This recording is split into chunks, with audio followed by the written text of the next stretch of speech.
Hey everybody, I'm Beebs Kelley. Welcome back to another video. Today is Friday, so you are getting a fashion edition, and I thought since we have news that Meghan Markle is going to be at the Invictus Games making some appearances, that we might take a trip down memory lane at some of her worst looks. Perhaps we can find a gem or two in there. Plus, some things she might want to consider before she starts shopping for this trip. Last time she was promoting the Invictus Games, I believe is when this picture was taken and this tragedy of an outfit was worn. She did this mock neck ribbed halter top with the world's most humongous pair of pants. So I actually have featured this in a video before, and I didn't mind the top as much as I minded the pants, and I stand by that. However, I think I'm so distracted by those pants, and they are such a strong focal point of this outfit that the top just I glazed over the top a bit. So we're gonna talk a little bit more about this top. We know the pants are terrible. The waistband is way too thick. It's way too high. It is cutting her vertical line to make her look even shorter in the torso, and she needs the exact opposite. She either needs to just go with a natural mid-rise, middle-of-the-road type situation, just nothing special, or she needs to go for something that is a little bit lower rise or a little bit of a drop waist to elongate her torso a little bit, because she does have a slightly shorter torso. So if she has her pants or skirts or bottoms hit at the lower end of the thinnest part of her waist, you know, because the thinnest part of our waistline usually has a few inches. It's not like we have just 1 inch where it's cinched in and it immediately flares out. So at the lower end of her natural waist or a little closer to her hips will look more flattering, creating more balance for her overall silhouette. So we already know that. They also had so much room in them. They just looked like they looked too huge. They reminded people of sweatpants in the crotch because the crotch was so low, and so much fabric around what I would call the lap area, so the lower abdomen, the hips, and the upper thighs. So much extra fabric there just looked dumpy. It looked frumpy, it looked bad. And from the back was even worse of a nightmare. It looked so horrible. It made her bottom look ginormous and flat. That's not what you're after typically when it comes to outfits and flattering anybody's body type. So we already know the pants are a tragedy. Again, she's wearing all neutrals, which I thought she didn't want to do that anymore, but here we have neutrals all the time. But let's talk about the top. Like I said, let's stay focused here. So it is a light color, and we tend to be drawn towards light colors, so it keeps our eyes on the top a little bit more than drifting outwards, but at some angles, all you stare at are her shoulders. From straight on, all that you look at are the shoulders. And if you have particularly broad shoulders, these sorts of halter top situations are not necessarily the most flattering. Something that you can do, however, is one shoulder exposed.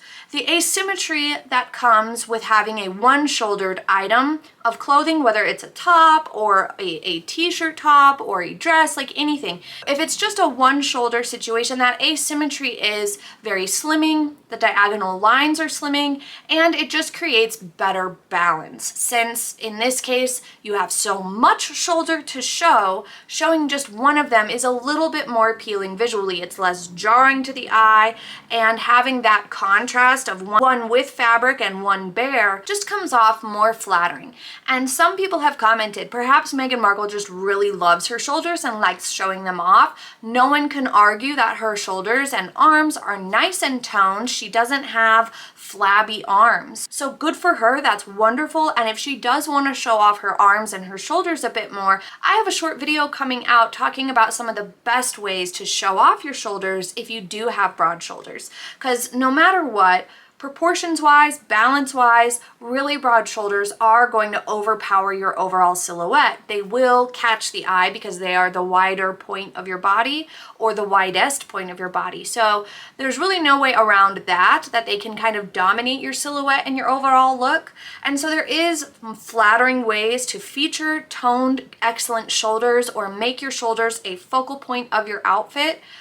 while still maintaining a good balance visually for proportions with wide shoulders. So if you are interested in that video, be sure to subscribe so you don't miss it, because that is coming up. But yeah, this halter top situation is just not a great option. There are shirts that are made in the style of a halter top where they gather here and there's less fabric across here, but they're not quite as dramatic. This one was a very dramatic cutout that really came in, and if it was just a little bit more fabric here, just a little wider, I think it would have been really nice. In fact, if it was just a standard mock neck tank top that had the seams of the shoulders right here, right at the edge of her actual shoulders, that would have looked really nice compared to this deep cutout type situation that was just a little aggressive. Next up, we have two very similar looks. One of these is what she wore at Queen Elizabeth's funeral. The other, I have no idea when she wore this, but I have to say, the purse, the bag that she's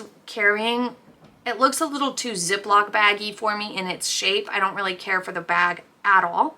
The color is nice on her. I think she looks quite nice in navy. I think she looks good in really rich colors, but she tends to just go for those neutrals all of the time. Both of these are the sort of caped dress look, and I'm not a huge fan of it in general. I don't love caped dresses. There is an argument to be made that caped garments like these caped dresses can make you look a little slimmer if you have a wider silhouette. If your body type is one that is quite wide, or you have very broad shoulders, or even if you have very broad hips, that the cape sort of skims along the body and it gives the illusion that your silhouette and your body underneath that cape is slimmer and thinner and smaller than it is.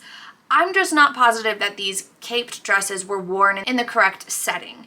I feel that caped looks are fine in the evening gown arena, but I think this navy one here was on some sort of formal engagement. I'm not sure that a caped dress was necessarily an appropriate choice. The choice of collar is very good here. It's just a very simple oval collar or round collar, and they are monochromatic, which is a good choice for her as well. What do you guys think of the caped looks? I know with the paired up with the hat and the gloves at Queen Elizabeth's funeral, she really leaned into the Zorro look, and that was not a good choice. So here is another look that I think was actually all right. This was I believe it was a leather skirt and a V-neck top. Now this blouse was very simple. It was fitted. I'm not sure if it was long sleeve or 3/4. She pulled the top out of the skirt just a tad to sort of give that blousing effect. This gave the illusion that she had more of a waistline than she really does, which can be a flattering choice for a body type that is a little bit more boxy. The placement of the skirt could be a tiny bit lower, but honestly, because of that blousing of the top, it's fine here. You can really get away with it if it's not really tight or done with belts. If you have a mid-rise or high-waisted skirt and you blouse your top a little bit, then you can have it a little bit too high up. The shirt billows over it just a tad and sort of hides just how high up the skirt is sitting. Since she does have such a short torso, I would imagine a lot of items off the rack will sit a little too high on her waistline. But this look overall I think is just fine. The top and the skirt are in similar enough tones that it goes just fine. I think that it could have been maybe a little bit better in terms of pairing up the color. The skirt appears to be slightly more warm toned than the top, but still I think it looks okay. It would have looked really lovely if she had just had her hair go ahead and be clean and off to the sides. And the V-neck is a very nice way to break up those broader shoulders and to draw the eye down and keep a little bit stronger of a vertical line going here. And also monochromatic, which is elongating to your figure. So given that she is a little on the shorter side and has some wider features in her proportions, then using elongating techniques can be really, really great to create a little bit more balance in the silhouette. Some people gave her a hard time for wearing a leather skirt because she made a big fuss about being vegan and apparently got upset with staff that were serving her something she thought was not vegan when she was tasting for wedding planning. And there was some sort of drama about that. You guys tell me in the comments a little bit more about that, because I just vaguely remember reading something about that. But I think that's why she was given a hard time for these leather skirts that she wore, because she wore the green one and she wore this red one. People were like, hang on, you were yelling at staff about feeding you something that wasn't 100% vegan, but then you're wearing leather, I think is what went down. Correct me if I'm wrong. Okay, next we have this little mini dress. I am kind of having mixed feelings about it.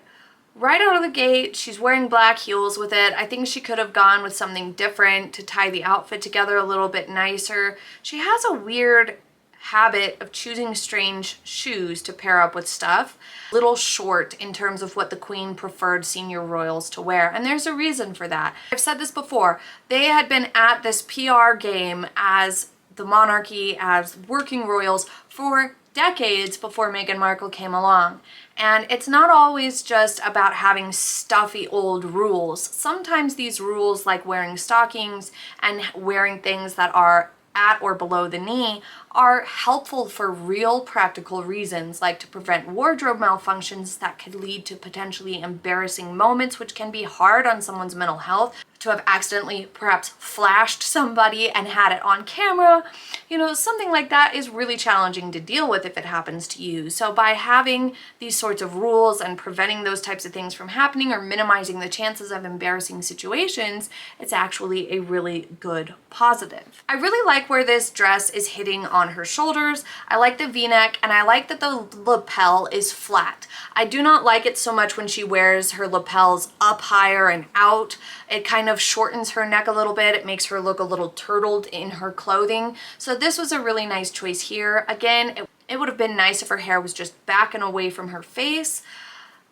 The flare that it has down here at the bottom of the dress is not necessarily the best for her legs. It is good for balancing her shoulders, however, because the dress naturally nips in at the waist and then has this gentle flare.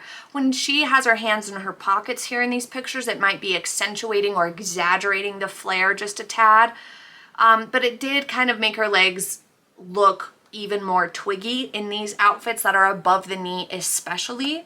I think that things that hit her exactly at the knee tend to minimize the toothpick leg look that people talk about online. Not my terms, this is what they say online. That she has on here, its placement is excellent, and despite this having the buttons down the front, since its seam is off to one side, that little bit of asymmetry also helps create a slimming effect and direct your eye away from fixating on those buttons and keeps you flowing down that hemline that is off to the one side. So it's a better technique and a different approach compared to, say, this one, this Notorious trench dress, where both the belt and the buttons are all centered right here and you have nowhere left to look, you have nowhere left to go. This one does a better job of swooping your eyes off. You see those buttons kind of catch your eye, but then you go off to the side and follow it down. So it was a smart design. And also, as far as just a dress by itself, that's pretty cute. I would like it. It's got pockets, that's always nice. I'm not sure it was the best choice for the situation though. I can't attest to that. It looks like she's at a relatively formal event, and perhaps it would have been nice for her to wear something that came across a little more formal. This one looks like something you might wear for a fun day out shopping, going to a restaurant in the evening, and I'm not sure that that was maybe the right venue to wear this dress that looks semi-cash. What she did to really ruin this dress was she started holding her maybe 5-week, 6-week pregnant tummy in these pictures in a really strange way. This just looks odd. You can tell that she's purposefully posing for a camera, which to me says bad acting and attention grabbing. It just doesn't look natural. It doesn't look normal. It's not a normal behavior. And we are wired to recognize not normal behaviors. And this is one of those that just comes off as weird for so many reasons. But let's move on. This is a highly requested dress for me to take a look at. It's nicknamed the bird poo dress online. I think that they were supposed to be abstract, sort of spiky lotus flowers. I don't get lotus flower from this. Most lotus flower designs look a lot different than this. So I get why people call it the bird poo dress, because it does. It looks like a splatter. I don't think it was a good choice. The similarities to the Wallis Simpson dress are there, and I totally get why people see it as a Wallis Simpson shout-out dress. It's got a belt. It's got a belt right beneath the boobs, which ruins the wrap top effect. If it had just stayed as a wrap top situation and tied off to the side, it would have created enough diagonal lines and slimming effect to have looked more flattering on her. But since it has this belt right in the center, it ends up giving a slightly messy look, and it doesn't really mesh very well. I do like that the sleeves have some room to them. I think that that is flattering for her arms that can sometimes look a little too lanky. And having softer, flowier fabrics is a good choice for her body type. She has that boxy frame and more angular figure in terms of having kind of bony, lanky limbs. Flowy fabrics contrasts that a little bit and can be more flattering than very stiff fabrics, as we have seen in other outfits. So I think that this one could have been better if it weren't for the unintentional looking design and that belt. As I've said before, designs and clothings and outfits, they have to look intentional from a distance, from not for super far away, but from a short distance. It should look intentional. It should look like you wore this on purpose, that the design of it, the colors or the pattern is on purpose. It shouldn't be something that you could confuse with perhaps being messy or having a spill or getting bleach spilled on it from a distance. It shouldn't look like, oh, is there something wrong with their outfit? It should always look intentional. As for things she should definitely avoid at the upcoming Invictus Games appearances, it's stuff like this. Stuff that looks baggy and frumpy and strange. This very boxy blazer is cute all by itself, but people with very short torsos should avoid cropped blazers or blazers that are cut quite short. She really needs something that nips in at the waist and then has a little bit of a flare to skim over her hips to help give a little bit more of a figure to her body. Now, if she wants to just lean into the boxy frame and look more rectangular with her overall silhouette, that's fine. Maybe that's her vibe. I mean, I personally, though, like introducing a little bit of curve to a boxy figure because it just creates a more balanced visual effect, a more balanced silhouette. This boxier top paired up with the baggier jeans just kind of doesn't do much for her. The jeans having so much room in the crotch looks like you're wearing jeans that are too big. It doesn't look good. It also doesn't look good from behind. You get that like baggy bottom look and it's just not attractive. It doesn't look nice. Now, that's not to say she should be wearing super skinny jeans that are super tight either.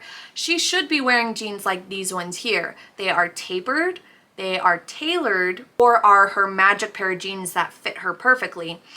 But they have enough room in them that they're not skin tight, they're skimming over her body, and they are enhancing her silhouette by not being too tight and not accentuating too much of a like imbalanced look, but they're not baggy either. This is the type of jeans she should be wearing all of the time. These baggier ones would be totally fine if she was just hanging out at the beach or running to get groceries or hanging around the house, doing chores, playing with the kids, doing the school run. Wear baggy jeans. It's fine, nobody cares. But here, with an expensive blazer, an expensive purse, and you're walking around at what's supposed to be an important event, it looks bad. It looks like she forgot some good bottoms. And it also looks like she's wearing a super cheap top underneath. So it's just taking things a little too far. You can mix higher end items with cheaper items. We've seen it done before and it works great. But you can't go super high end, super nice, like this blazer that would look amazing with like a snazzy designer pencil skirt and be really dressy.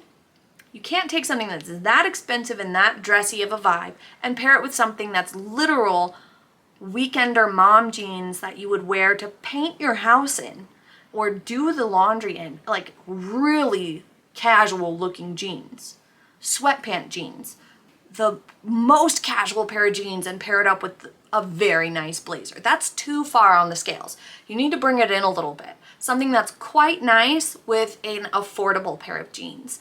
Like she did here, this worked out okay. Who knows how expensive or cheap those jeans are. They're just nondescript jeans, but they fit nicely, paired up with a pretty nice looking blazer jacket that's probably, knowing her, a couple $1,000s. So this was a better balance than the other one. Also, the style of sunglasses she's wearing I don't think is the right shape for her face. The very round sunglasses, and she's got kind of round cheeks, just look a little odd to me. I don't know, what do you guys think about those sunglasses? Every time I see it, it throws me off. So part of me thinks what fun it will be to see the fashion disasters this year during the Invictus Games. Part of me wishes she would just get it right. What do you guys think? That's it for today's video. If you haven't subscribed, please do. I would so love to have you part of this channel. If you enjoyed today's video, please click the like button and share it with anyone else you think might enjoy it as well.